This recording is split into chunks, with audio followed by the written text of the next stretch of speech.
বলো তো আয়না, এই জগতের সেরা সুন্দরী কে? আপনার সতীন অম্বিকা। বড় রানী অম্বিকা, তুই আজ থেকে ঘরের সব কাজ করবি। ছোট রানী যাতো না, বাড়িতে তো কাজের লোক আছে। সবাইকে আমি ছুটি দিয়ে দিয়েছি, যা রান্নাঘরে গিয়ে কাজ কর। ঠিক আছে যাতো না। রাজা 6 মাসের জন্য বাণিজ্যে গেছে, ততদিন তুই উনুনের কালি মাখ।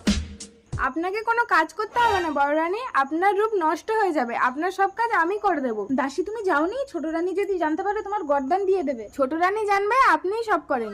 6 মাস তো কেটে গেল, এবার বলো তো আয়না, এই জগতের সেরা সুন্দরী কে? আপনার সতীন অম্বিকা।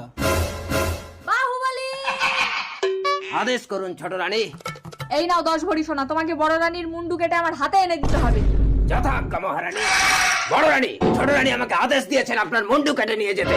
বড় রানী আপনি পালিয়ে যান। বাহুবলী তুমি আমার মুন্ডু কেটে নিয়ে যাও। এই দাসী, তোর শেষ ইচ্ছে কি বল? আমি তোমাকে স্বামী রূপে পেতে চাই বাহুবলী।